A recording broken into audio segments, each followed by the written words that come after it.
La plupart des gens pensent qu'à un âge avancé, ils seront naturellement pris en charge, aimés et compris par leur famille. Cette attente semble juste, voire nécessaire. Après tout, nous consacrons une grande partie de notre vie à nos enfants, à notre foyer, à nos obligations familiales. Nous élevons nos enfants avec amour, nous faisons des sacrifices, nous mettons de côté nos rêves personnels pour assurer le bien-être des autres.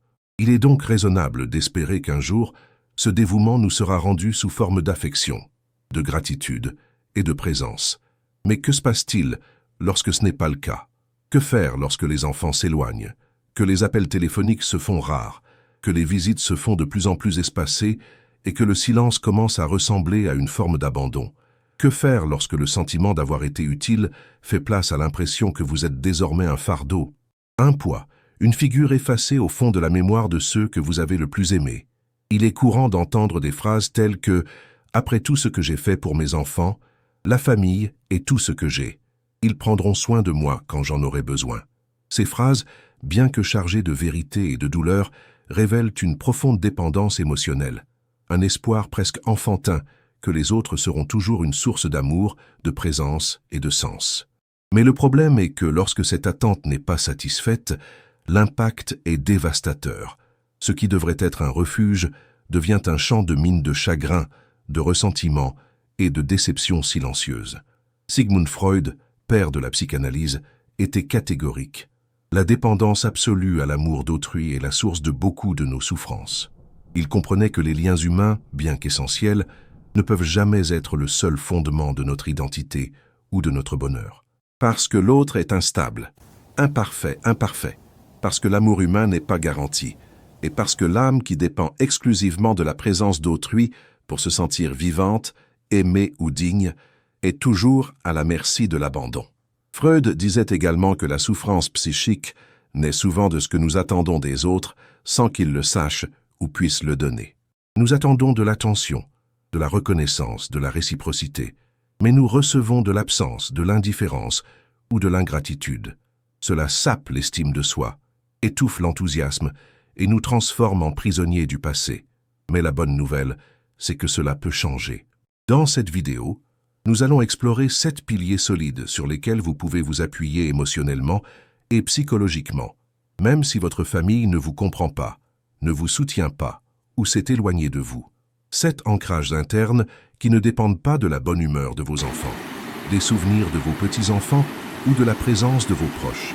Des piliers qui soutiennent votre dignité et votre paix, même lorsque tout autour de vous semble s'effondrer. Si vous avez plus de 50 ans, vous avez déjà remarqué que l'amour de la famille ne se manifeste pas toujours comme vous le souhaiteriez. Parfois, il n'est pas présent. D'autres fois, il se présente sous forme de critique, d'exigence ou d'indifférence. Mais cela ne signifie pas que votre bonheur doit disparaître avec eux. Au contraire, c'est à ce stade que vous avez la chance la plus profonde et la plus mûre de reconstruire le sens de votre vie, pour vous et pour vous seul. Il ne s'agit pas d'abandonner votre famille ou de fermer votre cœur. Il s'agit d'arrêter d'attendre que votre bonheur dépende des actions des autres. Il s'agit de prendre vos responsabilités avec tendresse, avec courage et avec la compréhension que personne n'est mieux préparé pour prendre soin de vous que vous-même. Selon Freud, la maturité psychique commence lorsque nous cessons de blâmer les autres pour ce qui nous manque et que nous commençons à cultiver en nous ce que nous recherchons tant à l'extérieur. La première et la plus profonde source de soutien est celle qui vit en vous, la capacité de comprendre et d'accepter votre propre histoire. Il est courant, surtout après 50 ans, de revisiter des souvenirs du passé. Certains apparaissent comme une consolation, d'autres comme des fantômes qui font encore mal. Vous avez peut-être des souvenirs de mots non dits, de blessures non guéries, d'injustices jamais réparées. Et beaucoup de ces douleurs ont leurs racines au sein même de votre famille. Freud disait « L'homme mûr est celui qui a appris à tolérer l'ambiguïté de la vie. L'ambiguïté, c'est cela. Aimer ceux qui nous ont blessés, avoir la nostalgie de ceux qui nous ont déçus, être reconnaissant envers ceux qui, parfois, nous ont ignorés. Ce n'est pas simple, mais c'est libérateur. Quand on est jeune, on s'attend à ce que tout ait un sens, que les coupables se repentent, que les sentiments soient clairs, mais la vie obéit rarement à cette logique. Les parents aimants ont aussi commis des erreurs. Les frères et sœurs qui ont grandi avec nous ont peut-être choisi des chemins qui nous ont blessés. Les enfants, qui étaient autrefois dépendants, sont peut-être aujourd'hui absents. Se réconcilier avec sa propre histoire ne signifie pas tout pardonner sans discernement, ou justifier l'injustifiable. Cela signifie accepter que la vie est imparfaite et que vous y avez survécu, que malgré tout, vous êtes arrivé jusqu'ici, avec des cicatrices, certes, mais aussi avec une force que vous n'avez peut-être même pas remarquée. Freud comprenait que la souffrance humaine ne vient souvent pas du traumatisme lui-même, mais de la répression des sentiments non assimilés, du déni de la douleur, de la tentative d'aller de l'avant sans intégrer ce qui s'est passé. C'est pourquoi, en vieillissant, beaucoup sont confrontés à une vérité inconfortable.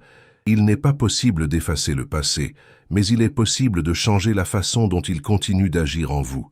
Vous n'avez pas besoin d'oublier ce qui s'est passé, mais vous pouvez choisir de regarder votre histoire avec plus de compassion et moins de jugement. Vous pouvez reconnaître que si vous avez aujourd'hui le sentiment de ne pas avoir reçu l'amour que vous méritiez, cela ne signifie pas que vous en étiez indigne. Cela signifie simplement que les autres étaient eux aussi limités, parfois émotionnellement, parfois spirituellement, parfois humainement. Et surtout, vous n'avez plus besoin d'attendre que quelqu'un vienne vous dire que vous en valez la peine. Vous pouvez vous regarder dans le miroir et l'affirmer avec sérénité. Freud disait que le véritable travail de l'analyse consistait à rendre conscient l'inconscient, afin que le passé cesse de contrôler le présent. Et même si vous n'avez jamais suivi de thérapie, vous pouvez le faire maintenant, d'un geste silencieux. Arrêtez de lutter contre votre propre histoire. À partir de 50 ans, nous avons une nouvelle chance. La chance d'accepter qui nous sommes, sans honte, de nous souvenir de nos erreurs sans haine, d'honorer les moments difficiles comme faisant partie du parcours qui a fait de nous ce que nous sommes aujourd'hui. Car se réconcilier avec sa propre histoire, c'est avant tout cesser d'attendre des autres la validation que vous seul pouvez vous offrir. C'est comprendre que vous n'êtes pas la douleur que vous avez vécue, mais celui qui y a survécu, qui en a tiré des leçons et qui peut désormais choisir une autre voie. Vous n'avez pas besoin d'excuses pour vous libérer, ni d'une justice tardive pour aller de l'avant. Il suffit d'un acte de courage, reconnaître votre vérité, accepter votre parcours et aller de l'avant avec dignité. Car, en fin de compte, la véritable force émotionnelle ne réside pas dans le fait de changer le passé, mais dans le fait de le transformer en apprentissage. Et ce soutien, personne ne peut vous l'enlever. Si vous aimez ce genre de réflexion, abonnez-vous à la chaîne et activez les notifications pour ne manquer aucune vidéo. Dans une société qui valorise la jeunesse et la productivité, de nombreuses personnes de plus de 50 ans commencent à se sentir invisibles. C'est comme si, en cessant de produire, elles cessaient également d'avoir de l'importance. Lorsque les enfants grandissent, que les petits-enfants s'impliquent dans leur propre vie et que les engagements professionnels diminuent, une question silencieuse surgit. Et maintenant, où vais-je porter mon attention? Qui m'écoute? Qu'est-ce qui me nourrit encore? Sigmund Freud, tout au long de ses écrits, soulignait que la santé mentale dépend de la capacité à diriger notre libido, c'est-à-dire notre énergie psychique, vers de nouvelles sources d'épanouissement. Il disait « Être complètement honnête avec soi-même est un bon exercice, et la quête du savoir est l'une des formes les plus pures d'honnêteté. Elle n'exige pas d'applaudissements, ne dépend de personne et il n'est jamais trop tard pour commencer. Étudier n'est pas un privilège réservé à la jeunesse, c'est un geste d'amour-propre à tout âge. En vous plongeant dans des sujets tels que la philosophie, l'histoire, la psychologie, la spiritualité, l'art ou même la technologie, vous commencez à découvrir qu'il y a encore beaucoup à explorer, non pas à l'extérieur, mais à l'intérieur de vous-même. Contrairement au corps, l'esprit ne vieillit pas au même rythme. Il continue à rechercher un sens, une connexion, des découvertes. Et lorsque vous vous offrez cela, quelque chose de puissant se produit. Vous cessez de vivre en attendant les autres, et vous devenez une source de nourriture pour votre propre âme. Freud croyait que lorsqu'une personne cesse d'apprendre, son psychisme se referme sur lui-même. Cela engendre de l'angoisse, la répétition d'anciens schémas émotionnels et un sentiment d'abandon qui va au-delà de ce que provoque la famille. Car parfois, le plus grand abandon ne vient pas de l'extérieur, mais de l'intérieur. Il survient lorsque nous cessons de nourrir notre propre curiosité. Il survient lorsque nous renonçons à grandir parce que nous pensons qu'il est déjà trop tard. Mais il n'est jamais trop tard pour apprendre quelque chose de nouveau. Une femme de 70 ans peut commencer à étudier la mythologie. Un homme de 60 ans peut se plonger dans la méditation ou les enseignements de Freud. Une personne de 80 ans peut découvrir le plaisir d'écrire ses mémoires, d'apprendre la neuroscience ou de regarder des documentaires qui ouvrent de nouvelles perspectives. Ces activités ne sont pas des luxes, ce sont des thérapies silencieuses. Ce sont des moyens de renouveler son âme, de garder son cerveau en éveil et surtout de renouer avec quelque chose que rien ne peut vous enlever, le plaisir de penser, de comprendre, de grandir. Lorsque la famille s'éloigne, le savoir se rapproche. Lorsque vos enfants n'ont pas de temps à vous consacrer, les livres, les cours, les débats, voire des vidéos comme celle-ci, peuvent occuper cette place avec dignité et enthousiasme. Il y a quelque chose de profondément libérateur à découvrir que votre esprit a encore soif. Et lorsque vous l'étanchez, le sentiment d'inutilité se dissout. Car l'utilité, après tout, ne réside pas dans le fait de servir les autres, mais dans le fait de rester éveillé, lucide et intéressé par la vie. Freud le savait bien. Il a lui-même continué à travailler, à étudier et à écrire jusqu'à ses derniers jours, malgré des douleurs physiques et des pertes familiales profondes. Parce qu'il comprenait que la connaissance est un antidote contre le vide. C'est une compagnie fidèle, silencieuse, qui ne nous abandonne jamais. Et plus important encore, le bonheur ne vient pas de la façon dont les autres se souviennent de vous, mais de la façon dont vous vous souvenez encore de vous-même, de la façon dont vous reconnaissez encore la valeur de votre présence dans le monde, et de votre volonté de continuer à apprendre, non par vanité mais par respect pour votre propre existence. Si le monde extérieur semble continuer sans vous, construisez un univers intérieur où le temps n'éteint pas la lumière, mais éclaire seulement de nouveaux chemins. Être seul et se sentir seul ne sont pas la même chose. Il y a des gens qui vivent entourés de leurs enfants, petits-enfants, voisins et amis, et qui se sentent pourtant complètement seuls. Et il y a ceux qui vivent dans le silence, dans une maison où ils reçoivent peu de visites, et qui vivent en paix avec eux-mêmes. La solitude n'est pas l'absence des autres, c'est avant tout l'absence de soi-même. Freud disait « La solitude est la souffrance la plus profonde de l'être humain, mais aussi une occasion de renouer avec soi-même. » Dans notre jeunesse, le bruit du monde nous distrait.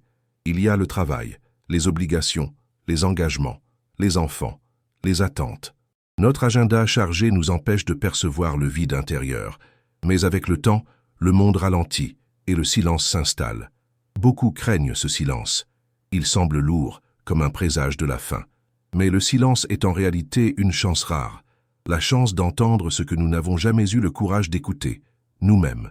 La souffrance de la solitude naît en grande partie de la tentative d'éviter cette rencontre.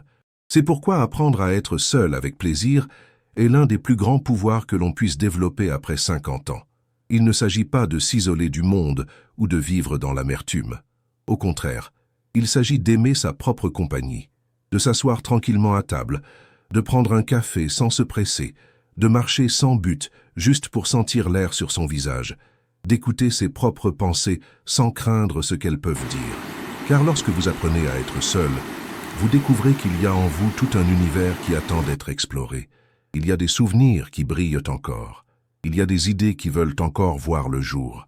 Il y a des désirs qui, même silencieux, restent vivants. Freud comprenait qu'un moi sain est un moi qui se suffit à lui-même, non par arrogance, mais par équilibre. Ceux qui dépendent des autres pour se sentir vivants sont toujours au bord de l'effondrement. Mais ceux qui ont construit une relation pacifique avec leur propre intérieur restent fermes, même lorsque le monde extérieur se tait. Être seul signifie également se libérer du besoin constant d'approbation. Vous n'avez plus besoin que les autres voient ce que vous faites. L'une vos pensées ou soit présent pour valider vos choix. Votre présence suffit. Votre regard, votre écoute, votre respiration consciente. Tout cela est le signe que vous êtes là. Et cela suffit. La liberté émotionnelle commence au moment où vous cessez de quémander de l'attention et commencez à cultiver votre présence. C'est dans ce silence plein de sens que naissent les meilleures réflexions, les moments les plus authentiques et même la guérison d'anciennes blessures. Et quelque chose de curieux se produit. Lorsque vous cessez de lutter contre la solitude, elle cesse de faire mal. Lorsque vous l'acceptez comme faisant partie de la vie, et non comme une punition, elle se transforme en un espace de retrouvailles. Au final, la capacité d'être seul sans se sentir seul est peut-être le plus beau cadeau de la maturité. car elle vous rend quelque chose que la jeunesse a tendance à voler, l'autonomie émotionnelle. Vous pouvez avoir de la compagnie, mais vous n'en dépendez plus. Vous pouvez avoir de l'amour, mais vous ne vous perdez pas en son absence. Vous pouvez vivre en silence et vous sentir profondément accompagné par vous-même. Et c'est une compagnie qui ne vous abandonne jamais. Le bonheur qui dure n'est pas celui qui crie, mais celui qui murmure dans les détails. Il ne se trouve pas, comme beaucoup le pensent, dans les grands voyages, les fêtes bondées ou les conquêtes monumentales. Au contraire, le vrai bonheur réside souvent dans les expériences les plus simples et les plus négligées. Il est facile de sous-estimer la valeur d'un geste quotidien, mais ceux qui ont déjà été confrontés à des pertes, au silence ou à l'absence le savent. Parfois, ce qui nous maintient en vie à l'intérieur, c'est une habitude discrète, une routine symbolique, une petite beauté qui se répète. Sigmund Freud l'avait clairement compris. Il a écrit « Le bonheur, dans la mesure où il est possible, est constitué d'intervalles de plaisir, entre des moments de tension. » Pour Freud, l'être humain ne vit pas dans un état d'extase permanent. Notre psychisme est construit sur des contrastes, douleur et soulagement, vide et plénitude, absence et présence. C'est pourquoi les intervalles de plaisir, même brefs, ont un pouvoir régénérateur. Ils fonctionnent comme de petites sources où l'âme se désaltère lorsque le chemin semble trop long, une tasse de thé chaud tôt le matin, l'odeur de la terre humide après la pluie, une vieille chanson qui réveille de bons souvenirs, le coucher de soleil vu depuis le balcon en silence, le rituel de prendre soin d'une plante, de cuisiner un plat simple, de s'asseoir sans se presser à table. Ces moments, souvent invisibles dans la jeunesse, deviennent précieux après 50 ans. Non pas parce que la vie s'est raccourcie, mais parce que le regard a mûri. La jeunesse recherche l'intensité. La maturité apprend à savourer suffisamment. Et le plus beau, c'est que ces petites choses ne dépendent de personne. Elles n'ont pas besoin d'applaudissements ni de témoins. Ce sont des formes de plaisir que vous construisez de vos mains, avec vos sens, avec votre présence totale. Freud affirmait également que l'être humain trouve une sécurité psychique dans les rituels. Pas seulement au sens religieux, mais dans les rituels quotidiens qui organisent l'existence et offrent une prévisibilité au chaos du monde. Cultiver le plaisir du présent n'est donc pas une fuite. C'est une stratégie de survie émotionnelle. C'est créer un sol ferme en soi, même si tout semble incertain à l'extérieur. Et quelque chose de curieux se produit lorsque vous commencez à vivre ainsi. Les gens le remarquent, la famille le remarque. Vos enfants remarquent que vous ne les attendez plus avec autant d'impatience. Vous n'exigez plus leur présence. Vous ne dramatisez plus leur absence. Vous ne vous videz plus en attendant d'être comblé. Et c'est précisément là, lorsque vous devenez autonome dans la joie, que les liens peuvent refleurir, pas par obligation, mais par inspiration.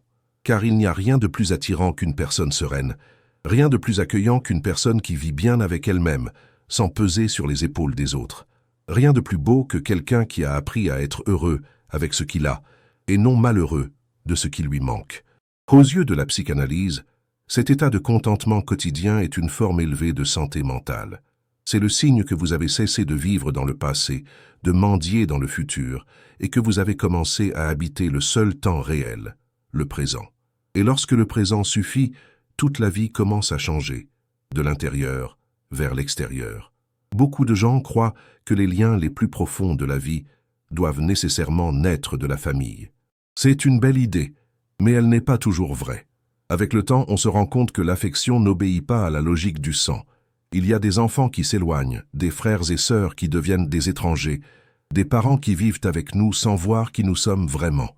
Et d'un autre côté, il y a des personnes qui entrent dans notre vie sans lien de parenté et qui nous offrent leur accueil, leur écoute et leur présence sincère. Sigmund Freud comprenait cette complexité. Il a écrit « Nous sommes davantage façonnés par nos expériences que par notre génétique ». Pour Freud, la qualité du lien est plus importante que son origine. Ce qui forge une identité émotionnelle saine, ce n'est pas le nom de famille, mais l'affection partagée, le respect mutuel, l'espace où nous sommes vus, acceptés et appréciés tels que nous sommes. Tout au long de notre vie, nous prenons l'habitude d'attendre que nos enfants soient notre refuge, notre récompense, notre lien le plus fort. Mais cette attente peut se transformer en frustration, surtout lorsque les enfants suivent leur propre chemin et que vous vous retrouvez seul, même après avoir tout donné. C'est à ce moment-là qu'apparaît la possibilité la plus libératrice de la maturité, La construction de liens en dehors du cercle familial. Une voisine qui vous écoute attentivement, même si elle ne partage pas votre nom de famille. Un collègue de club qui se réjouit de vos victoires, aussi minimes soient-elles. Un groupe de lecture, de spiritualité ou d'art, où votre présence est remarquée, votre voix entendue, votre regard apprécié. Ces relations, bien que souvent sous-estimées, peuvent devenir des sources constantes de soutien émotionnel, de joie et d'appartenance. Elles ne remplacent pas la famille, elles sont des extensions de l'âme. Freud disait que l'être humain est essentiellement relationnel. Nous avons besoin de nous sentir partie intégrante de quelque chose de plus grand, reconnu quelque part. Mais cet endroit ne doit pas nécessairement être la maison de vos enfants. Cela peut être la place où vous vous promenez tous les jours, le café où le serveur vous sourit quand il vous voit, le temple où vous méditez en silence avec d'autres personnes, ou même cet espace virtuel où des idées sont partagées, comme dans cette vidéo. Construire de nouveaux liens n'est pas trahir sa famille. C'est se libérer de la dépendance. C'est cesser de croire que seuls les vôtres ont le devoir de vous aimer et s'ouvrir à la possibilité d'être aimé par ceux qui ont simplement choisi d'être là. Car le véritable amour n'exige pas de nom de famille. Il exige une présence. Et la présence vient souvent d'où on l'attend le moins. En regardant au-delà des limites de votre arbre généalogique, vous pouvez découvrir un jardin fleuri de relations sincères, mûres et volontaires. Et le plus beau, dans ces relations, vous n'êtes pas considéré comme une obligation. Vous êtes considéré comme une personne, comme une âme, comme un être humain en transformation. Et cela, pour beaucoup, vaut plus que n'importe quelle obligation familiale. Freud comprenait que les liens affectifs ont une fonction thérapeutique. Être avec ceux qui vous accueillent adoucit les traumatismes. Être avec ceux qui vous écoutent transforme les blessures. Être avec ceux qui vous respectent, ça guérit. Donc si votre famille s'est éloignée, si le contact est froid ou distant, ne fermez pas votre cœur. Ouvrez-le. Accueillez de nouveaux visages. Laissez d'autres mains vous aider à avancer. Car au final, la vie n'exige pas de liens du sang, elle exige des liens véritables. Pendant des décennies, de nombreux adultes ont vécu en essayant de répondre aux attentes des autres. Ils ont essayé d'être le fils idéal, le conjoint parfait, le professionnel exemplaire, le père ou la mère infatigable. Ils ont façonné leurs choix, leurs paroles et même leur silence en fonction de ce que les autres attendaient d'eux. Mais après 50 ans, quelque chose change. Avec des enfants adultes, une carrière plus stable ou déjà terminée et des pressions extérieures qui s'atténuent, une chance rare se présente. Être enfin soi-même, sans masque, sans obligation, sans le poids de jouer un rôle qui n'a plus de sens. Sigmund Freud, dans ses études sur la répression, a écrit « La répression du désir est le chemin le plus court vers la souffrance névrotique ». Et ici, il est important de se rappeler que Freud ne parlait pas seulement du désir sexuel. Il faisait référence au désir d'être, de créer, d'exprimer sa propre subjectivité. Lorsqu'une personne cache sa vraie nature pendant trop longtemps, que ce soit pour plaire à sa famille, pour s'intégrer dans la société ou pour ne décevoir personne, elle se déconnecte d'elle-même. Mais la bonne nouvelle, c'est que cette reconnexion est possible, et elle commence par de petits gestes. Vous pouvez toujours peindre, même si vous n'avez jamais suivi de cours. Vous pouvez écrire votre histoire, même si personne ne la lit. Vous pouvez danser dans votre salon, broder sur votre balcon, jardiner dans votre jardin, chanter sous la douche, oser changer de style, changer de coupe de cheveux. Vous pouvez dire ce que vous pensez, défendre vos convictions, rire de ce qui vous fait rire. Car l'âge ne limite pas la créativité, seules les contraintes internes le font. Freud affirmait que la santé psychique est liée à la capacité d'exprimer son vrai moi. Lorsque vous réprimez ce que vous ressentez, ce que vous désirez, ce que vous pensez, l'énergie psychique qui pourrait être utilisée pour créer, aimer ou réaliser se transforme en symptômes, en tristesse, en frustration. C'est pourquoi la maturité émotionnelle exige du courage. Le courage de regarder en soi et de se demander « Qui suis-je maintenant que je n'ai plus besoin de plaire ? Qu'est-ce qui me motive ? Maintenant que je peux choisir pour moi-même ?» Cette redécouverte de l'individualité est le chemin vers la liberté intérieure. Car plus vous vous rapprochez de qui vous êtes vraiment, moins vous dépendez de l'approbation des autres pour vous sentir valable. Vous cessez de vous comparer. Vous cessez de mendier la reconnaissance. Vous cessez de vous modeler pour vous adapter à des espaces où vous n'avez jamais été accueilli. Et quelque chose de puissant se produit. Plus vous devenez entier, moins vous vous sentez en manque. Freud nous avertissait que la névrose se nourrit du déni de la vérité intérieure. Par conséquent, vivre de manière authentique, même si c'est tard, même si les autres ne comprennent pas, est une forme de guérison. Si vous avez passé toute votre vie à essayer de vous intégrer, il est peut-être temps de vous libérer, de découvrir ce qui vous rend heureux, de faire la paix avec votre essence, de vivre dans la vérité.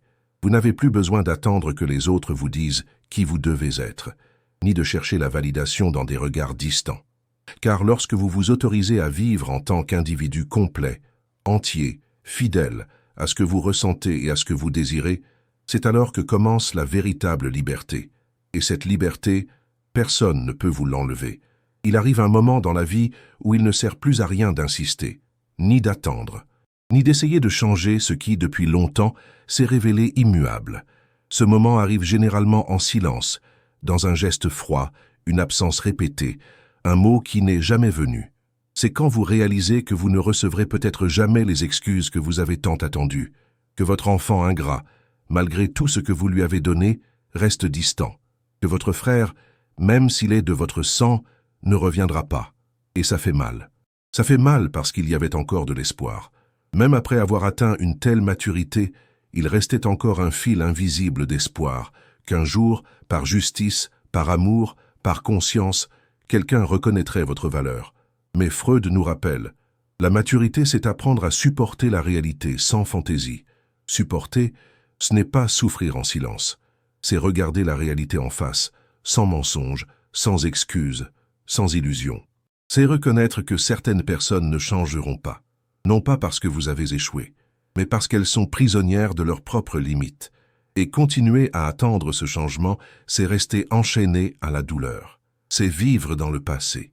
C'est donner aux autres le pouvoir de décider quand vous pourrez enfin trouver la paix. Mais la paix véritable ne vient pas de la réparation des autres. Elle naît du moment où vous comprenez « je ne peux pas contrôler l'autre, mais je peux contrôler ma réaction ». C'est le tournant. Lorsque vous acceptez que votre mère critique ne comprendra jamais à quel point elle vous a blessé, lorsque vous abandonnez le désir que votre enfant reconnaisse tout ce que vous avez fait, lorsque vous cessez d'essayer de convaincre quelqu'un de vous aimer comme vous le souhaitez, vous vous libérez enfin. Ce n'est pas de la résignation, c'est de la force, c'est de la lucidité. Freud comprenait que la santé émotionnelle est liée à la capacité d'accepter les frustrations sans perdre sa dignité. C'est pourquoi il considérait la maturité non pas comme une accumulation de connaissances, mais comme la capacité à supporter les imperfections de la vie, avec intégrité. Et c'est là qu'intervient une vérité que seule l'expérience peut enseigner. Toutes les blessures ne guérissent pas. Toutes les histoires ne se résolvent pas. Toutes les blessures ne se referment pas avec une demande de pardon. Mais malgré tout, vous pouvez bien vivre. Vous pouvez vivre en pleine conscience, sereinement, avec amour-propre. Vous pouvez aimer ceux qui ne vous aiment pas en retour, tout en préservant votre équilibre. Vous pouvez regretter ceux qui se sont éloignés, sans vous perdre dans l'abandon. Car lorsque vous cessez d'essayer de changer les autres, il vous reste de l'énergie pour vous transformer vous-même, pour investir dans le présent, pour cultiver de nouveaux liens, pour respirer profondément et réaliser que parfois, le silence est plus respectueux que l'insistance. Accepter ce qui ne change pas n'est pas abandonner, c'est choisir de vivre avec légèreté, c'est cesser de saigner pour une blessure que les autres ne reconnaissent pas. C'est clore le chapitre qui était resté ouvert et continuer à vivre la vie qui bat encore en vous. Et à ce stade de la vie, la paix vaut plus que toute présence forcée. Nous arrivons à la fin de ce voyage de réflexion, et la conclusion la plus libératrice est peut-être celle-ci. La famille est importante, oui, mais elle n'est pas, et n'a jamais été, le seul fondement de votre bonheur. Pendant longtemps, on nous a appris à croire que le bien-être émotionnel doit venir de l'affection familiale, que les enfants rendent ce qu'on leur donne, que les frères et sœurs restent, que les petits-enfants prennent soin de nous. Mais la vie, avec son impitoyable sincérité, nous montre que ce n'est pas toujours le cas. Et quand ce n'est pas le cas, on risque de sombrer dans le ressentiment, la rancœur, la conviction que nous sommes seuls parce que les autres ont échoué. Mais peut-être, et cela est profondément transformateur, vous êtes vous seul, non pas parce que vous avez été oublié, mais parce que le moment est venu de vous souvenir de vous-même, de regarder à l'intérieur de vous-même et de découvrir qu'il existe encore en vous une source qui ne s'est pas tarie, un sens qui ne dépend de personne, une flamme qui peut être ravivée par votre propre souffle. Freud nous a enseigné que la douleur psychique naît d'une attente non satisfaite. Plus nous attendons des autres, plus nous sommes frustrés. Plus nous essayons de contrôler la réaction des autres, plus nous nous perdons nous-mêmes. C'est pourquoi le plus grand geste d'amour-propre après 50 ans est de se libérer de l'idée que quelqu'un viendra vous compléter. Personne ne viendra. Mais ce n'est pas triste, c'est libérateur, car à partir de ce moment-là, vous cessez d'attendre et vous commencez à vivre. Vous prenez le contrôle de votre propre histoire. Vous transformez ce qui était un manque en un choix, et ce qui était de la nostalgie en une présence intérieure. Vous pouvez aimer vos enfants sans dépendre d'eux pour sourire. Vous pouvez ressentir de la nostalgie sans vous noyer dans des regrets qui vous rongent. Vous pouvez prendre soin de votre famille sans vous abandonner. Vous pouvez continuer à offrir votre affection sans mendier en retour. Vous pouvez continuer à être gentil sans avoir besoin d'être reconnu, car maintenant vous avez découvert que le vrai bonheur ne se trouve pas chez les autres, mais à l'intérieur de vous-même, que vous construisez jour après jour. Et cet intérieur est fait de choix conscients, de petits gestes, de pauses, de rituels silencieux qui disent « je me respecte, je m'appartiens, je suis suffisant ». Aux yeux de la psychanalyse, c'est la santé, c'est la dissolution des fantasmes qui nous infantilisent, c'est la transition de la dépendance à l'autonomie, c'est l'atteinte d'un état émotionnel où vous n'exigez plus, vous offrez simplement. Vous ne demandez plus, vous accueillez simplement. Vous ne suppliez plus, vous avancez simplement. Et alors quelque chose d'étonnant se produit. Lorsque vous cessez d'exiger de l'amour, c'est souvent l'amour qui revient. Il revient léger, il revient libre, il revient sans exigence, car désormais, ce n'est plus un besoin, c'est un choix. Vous n'avez plus besoin d'être reconnu pour vous sentir valorisé, ni d'être rappelé pour vous sentir vivant, car désormais, vous vous souvenez de vous-même, et celui qui se souvient de lui-même n'est jamais vraiment seul. Que cette vidéo soit donc un rappel doux mais ferme. Votre bonheur est votre responsabilité. Et ce n'est pas un fardeau, c'est un pouvoir. Vous n'avez rien perdu. Vous retrouvez simplement ce qui vous a toujours appartenu, la liberté d'être entier, même en silence. Si cette réflexion vous a touché, aimez la vidéo, abonnez-vous à la chaîne et activez les notifications pour recevoir d'autres réflexions comme celle-ci. Ainsi, vous ne manquerez aucun nouveau contenu. Prenez soin de vous et à bientôt.